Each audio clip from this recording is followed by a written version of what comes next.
అందరికీ నమస్కారం. ఓడిపోయిన తర్వాత తృణమూల్ కాంగ్రెస్ పార్టీ అధినేత మమతా బెనర్జీ ప్రెస్ మీట్ పెట్టారు.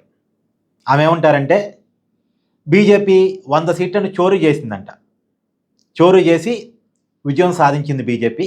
ఎలక్షన్ కమిషను, ఈవీఎంలు ఇవన్నీ కూడా బీజేపీకి ఉపయోగపడ్డాయి అన్నట్టుగా మమతా బెనర్జీ మాట్లాడారు. అంటే ఓడిపోయినప్పుడు ఓడిపోయినా ఒప్పుకోరు.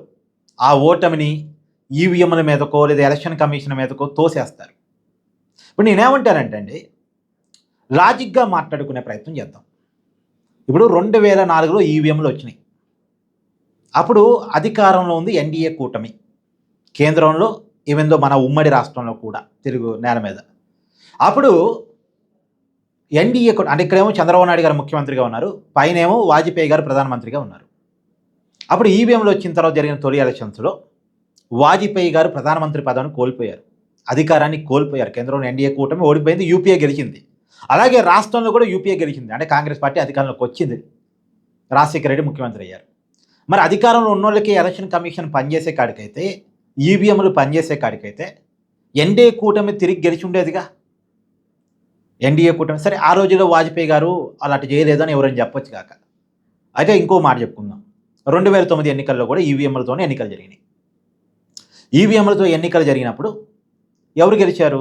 కాంగ్రెస్ పార్టీయే కేంద్రంలో, రాష్ట్రంలో రెండోసారి అధికారంలోకి వచ్చింది. అప్పుడు బీజేపీ పార్టీ కూడా ఈవీఎం మీద కొన్ని అనుమానాలు వ్యక్తం చేసింది. చేస్తే తీరా సీన్ కట్ చేస్తే 2014లో అదే ఈవీఎంలతోటి, అదే ఎలక్షన్ కమిషన్ నిర్వహించిన ఎన్నికలతోటి బీజేపీ అధికారంలోకి వచ్చింది. మోడీ ప్రధాని అయ్యారు. మరి ఎలక్షన్ కమిషన్ అధికారంలో ఉన్నోళ్ళకి ఫేవర్గా పనిచేసే కాడికైతే, ఈవీఎంలు అధికారంలో ఉన్నోళ్ళకి ఫేవర్గా పనిచేసే కాడికైతే కాంగ్రెస్ వాళ్ళు అధికారాన్ని కంటిన్యూ చేసుకుని ఉండేవాళ్ళు కదా. పైన మోడీ అధికారంలోకి వచ్చారు. ఇక్కడ తెలుగు రాష్ట్రాల్లో కూడా కాంగ్రెస్ తెలంగాణలో ఓడిపోయింది, ఆంధ్రాలో ఓడిపోయింది. ఆంధ్రాలో చంద్రబాబు సీఎం అయ్యారు. అసలు కాంగ్రెస్ పార్టీ ఆంధ్రాలో తుడిచిపెట్టకపోయింది. అక్కడ జగన్ ప్రతిపక్ష నాయకుడు అయ్యారు 2014 ఎన్నికల్లో. ఇక్కడ కేసీఆర్ తెలంగాణలో సీఎం అయ్యారు. మరి ఇదంతా ఈవీఎంలతో ఎట్ట సాధ్యమైంది? వీళ్ళంతా ప్రాంతీయ పార్టీలు ఎట్ట అధికారంలోకి వచ్చినాయి? ఎలా అధికారం చేతులు మారింది? నిజానికి ఈవీఎంల మీద పొద్దాక వేస్తే మాట్లాడే జగన్మోహన్ రెడ్డి 2019 ఎన్నికల్లో 151 సీటుతో అధికారానికి వచ్చాడు. ఎట సాధ్యమైంది? ఈవీఎంలను కనుక అధికారం ఉన్న మేనేజ్ చేసే కాడికైతే చంద్రబాబు మేనేజ్ చేసుకోగలడు కదా. మరి పైన మరి మోడీ కంటిన్యూ అయ్యారు 2019 ఎన్నికల్లో. మరి ఇంకో కీలకమైన విషయం చెప్పనా, ఈవీఎంలను కనుక ఎన్డీఏ మేనేజ్ చేస్తే 2019 ఎన్నికలతో పోలిస్తే బీజేపీకి 2024 ఎన్నికల్లో సీట్లు తగ్గినాయి. ఈవీఎంను మేనేజ్ చేసే కాడికైతే సీట్లు పెరుగుతాయిగా. సీట్లు ఎందుకు తగ్గినాయి? పైగా రాహుల్ గాంధీ 2 చోట్ల నుంచి పోటీ చేసి 2 చోట్ల గెలిచాడు. రాహుల్ గాంధీని టార్గెట్ చేసి ఓడిస్తారుగా ఈవీఎంను మేనేజ్ చేసే కాడికైతే. 2019లో ఉత్తరప్రదేశ్లో రాహుల్ గాంధీ ఓడిపోయాడు. కానీ మొన్న మాత్రం అదే ఉత్తరప్రదేశ్లో గెలిచాడు. మోడీ కంటే ఎక్కువ మెజార్టీ వచ్చింది. మోడీ మెజార్టీ తగ్గింది 2019తో పోలిస్తే మొన్న 2024లో. దేశంలో మ్యానిపులేషన్ చేయడానికి ఉన్న ఏకైక అవకాశం ఉన్న రాష్ట్రం ఉత్తరప్రదేశ్. ఎందుకంటే అక్కడ 80 స్థానాలు ఉన్నాయి. ఆ రాష్ట్రం కేంద్రంలో అధికారాన్ని డిసైడ్ చేసే రాష్ట్రం అది. ఆ రాష్ట్రంలో మ్యానిపులేషన్ చేస్తారు. అందులో అక్కడ బీజేపీ కూడా అధికారంలో ఉంది. స్టేట్లో కూడా అక్కడ మ్యానిపులేషన్ చేసిన అడ్డు చెప్పే వాళ్ళు కూడా పెద్దగా ఏం లేరు. మరి అక్కడ మ్యానిపులేషన్ చేసుకోలేదు కాబట్టి బీజేపీ ఉత్తరప్రదేశ్లో కొన్ని స్థానాలని లూజ్ అయింది గతంతో పోలిస్తే. మోడీ మెజార్టీ తగ్గింది గతంతో పోలిస్తే. రాహుల్ గాంధీ ఉత్తరప్రదేశ్లో గెలిచారు. గతం ఓడిపోయారు, ఇప్పుడు గెలిచారు. అసలు గతం కంటే మోడీ కంటే రాహుల్ గాంధీ మెజార్టీ పెరిగింది. పైగా కాంగ్రెస్ పార్టీకి 2019తో పోలిస్తే 2024లో సీట్లు పెరిగినాయి. 2019లో ప్రతిపక్ష హోదా కేంద్రంలో లేదు కాంగ్రెస్ పార్టీకి, ఇప్పుడు వచ్చింది. రాహుల్ గాంధీ ప్రతిపక్ష నాయకుడు అయ్యారు. ఈవీఎంలు మ్యానిపులేట్ అయ్యే కాడికైతే ఇదంతా ఎందుకు అవుద్ది? ఎలక్షన్ కమిషన్ ఉపయోగించుకునే కాడికైతే కేంద్రం ఇదంతా ఎలా సాధ్యం అవుద్ది? ఓడిపోయిన తర్వాత ఎలక్షన్ కమిషన్ మీదకి, ఈవీఎంల మీదకి ఓటమి నెట్టేయడం ఏంటి? ప్రజల అభిమానాన్ని లూజ్ అయింది మమతా బెనర్జీ. ఆంధ్రాలో జగన్ లూజ్ అయ్యాడు. తమిళనాడులో స్టాలిన్ లూజ్ అయ్యాడు. తర్వాత పశ్చిమ బెంగాల్లో మమతా లూజ్ అయింది.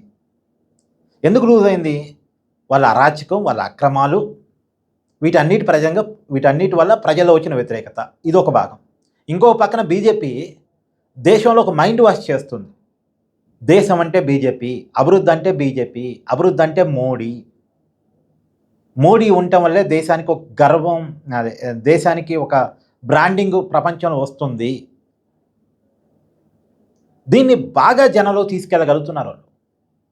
మోడీ ఒక బలమైన నాయకుడిగా ప్రజల్లో ముద్రింపబడ్డాడు. ఎవరు ఒప్పుకున్నా ఎవరు ఒప్పుకోకపోయినా ఇది వాస్తవం. భారతీయుల మైండ్లో బలమైన నాయకుడిగా మోడీ ఉన్నాడు. మోడీకి దగ్గరలో కూడా రాహుల్ గాంధీ లేడు. మోడీకి దగ్గరలో కూడా రాహుల్ గాంధీ లేడు. కొద్ది గొప్ప ప్రాంతీయ పార్టీలు అక్కడ ఉన్న లోకల్ సెంటిమెంట్ని రాజేసుకుని అధికారం అక్కడక్కడ సాధించుకోగలుగుతున్నాయి. వాటిని కూడా బీజేపీ చిన్నగా బద్దలు కొడుతుంది. నిజానికి ఎలక్షన్ కమిషన్ ద్వారా ఈవీఎంల ద్వారా గెలిచే కాడికైతే అమిత్ షా బెంగాల్ అన్ని రోజులు కూర్చోవడం ఎందుకండి? అన్ని రోజులు తిష్టివేసి ప్రయత్నం చేసుకోవడం ఎందుకు? ఆర్ఎస్ఎస్ వాళ్ళు, సంఘ పరివారాలు, దేశంలో ఉన్న వాళ్ళంతా పోయి బెంగాల్లో తిష్టివేసి ప్రయత్నం చేయడం ఎందుకు? అయిపోయేది కదా. కేంద్ర బలగాలు పెట్టి ఈవీఎంలు మేనేజ్ చేసి బీజేపీకి గెలిచింది అనిపించుకోవచ్చు కదా. ఈ గెలిపేది 2021లోనే గెలిచింది అనిపించుకోవచ్చు కదా. ఇప్పుడు మమతా మహా అంటే ఏం చెప్పగలిగితే సరిపేరుతో ఓటు తీస్తారన్నది. మరి చచ్చిపోయిన వాళ్ళు తీసేయరా? చచ్చిపోయిన వాళ్ళు ఓటు తీసేయకుండా ఉంటారా? 2 ఓట్లు ఉంటే 2 ఓట్లు వండిస్తారా? తీసేయరా? పైగా ఓటు హక్కు ఉపయోగించి కోనోళ్ళు ఉంటారు కదా, వాళ్ళ ఓటు తీసేయరా? ఓటు ఉంటుంది కానీ వాళ్ళు వేయరు. వాళ్ళ తరపున ఇంకెవరైనా వేస్తారు, లేదా అసలు ఆ ఓటు అసలు ఎవరు వేయరు. ఒకరికి 2 చోట్ల ఓట్లు ఉంటాయి. ఒకరు చచ్చిపోయినా ఓటు ఉంటుంది, ఇంకా ఆ ఓటు కంటిన్యూ అవుతూ ఉంటుంది. మరి ఆ ఓట్లన్నీ తీసివేయరా? ఆ ఓట్లన్నీ తీసివేయటం వల్ల ఇవాళ దేశంలో ఓటింగ్ పర్సంటేజ్ ఎంత ఉంది చూడండి. 90%. బెంగాల్లో ఎప్పుడూ లేదు అంత పోలింగ్. ఎందుకు వచ్చింది అంత పోలింగు? నా ఓటు తీసేస్తారు అన్న భయంతో ఓటున్న వాళ్ళంతా ఓటు హక్కు ఉపయోగించుకోవడానికి ముందుకు వచ్చారు. ఒకటి. రెండోది అసలు పడని ఓట్లన్నీ తీసివేశారు. ఎక్కడైతే ఓట్లు పడవో అక్కడ ఓట్లు తీసివేశారు. సో మమతా బెనర్జీ ఓటమిని ఒప్పుకోవాలి. మమతా బెనర్జీ ఆర్గ్యుమెంట్ మీద మీ అభిప్రాయాన్ని కామెంట్ చేయండి. Thank you.